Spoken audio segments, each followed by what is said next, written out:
This speech will convey how it feels to be a non-sports guy in an all-sports world. The speech title is I Can't Catch. Please help me welcome Colin Parks.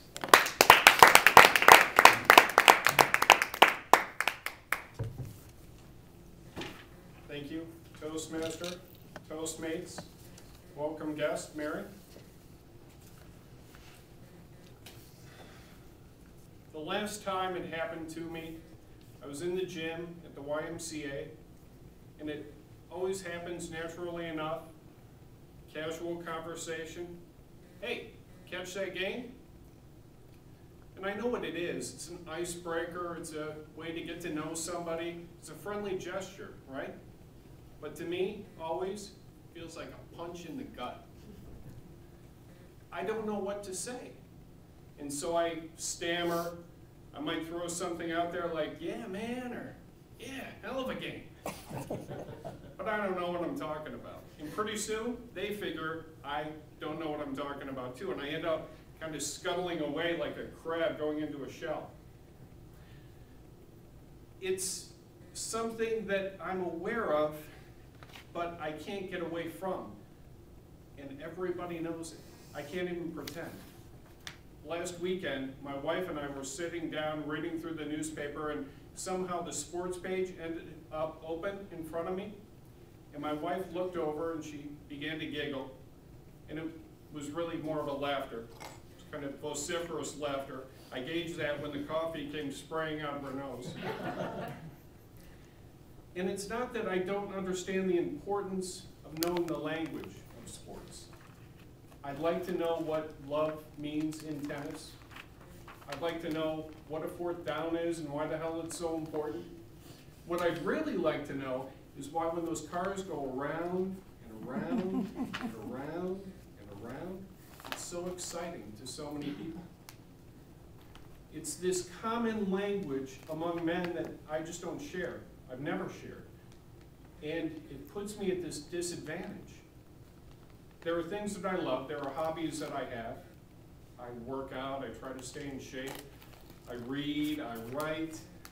I enjoy movies. I feel like I'm a good husband, a good father. All those things are very important, and yet they keep me away from that shorthand of sports, of manliness. And who doesn't want that, right?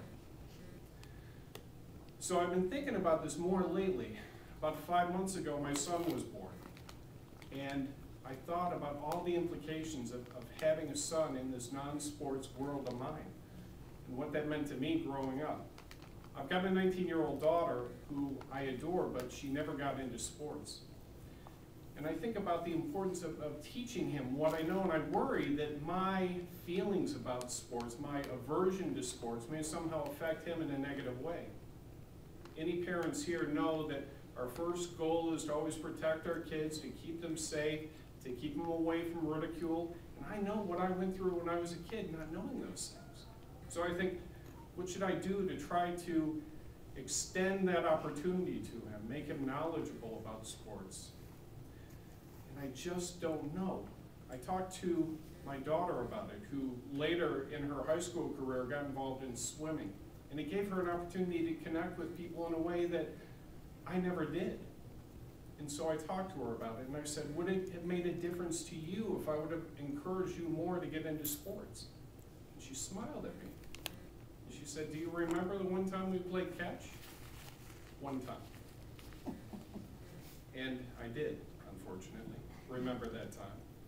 We were at this family reunion, and we both had these gloves on, like these alien devices in our hands.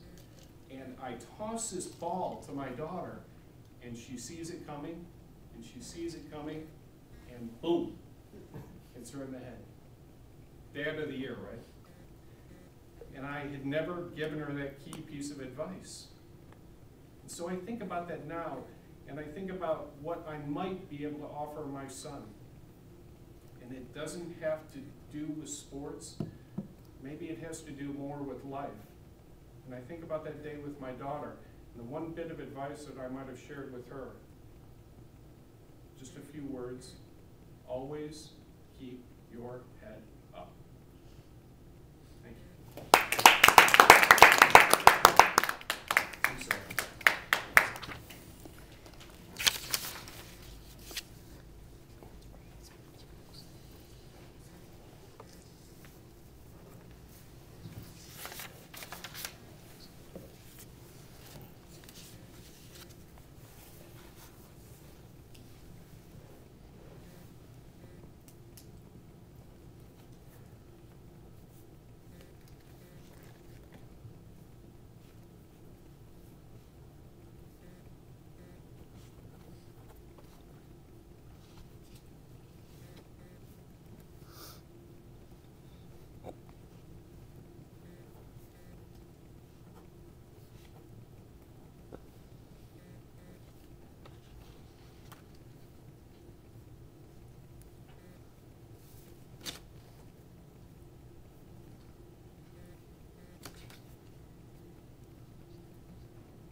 back to our theme about the resources, one other great resource is our Toastmaster International website. And over the years, it has just gone a dramatic transformation. When I joined, there really wasn't much of a website, and all our business was paper-based business. I was the treasurer for the year, and that was the first year we actually got an ATM card. Before that, we used to have to write checks, and we used to have to send paper forms. Today, we are completely paperless. If I was the treasurer, you can do all your banking online. You have a credit card, you can just make all your payments. You can submit all your forms online. You can submit all your awards and make membership changes and do just about everything related to our membership online. So it has become extremely convenient and easy for club officers to do their business. There's a wealth of information available. For example, our Toastmasters magazine. I have a collection of every single issue of the magazine since I joined, since 2000. But starting 2007 or 2008, I don't remember.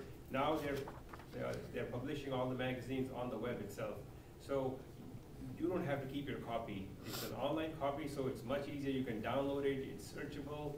You can cut and paste if you want to quote something out of it, and you can do a search if you want an article on a specific subject. Is there, and I mean you have some really great articles in there. And if you look at the wealth of all the articles that are there in the past 10 years, it's amazing. So that's another resource. You might just want to go to the Toastmaster Internet website and just browse around to see what all is in there. Let's get on to our table topics. Please help me welcome our table topics master, Lenny.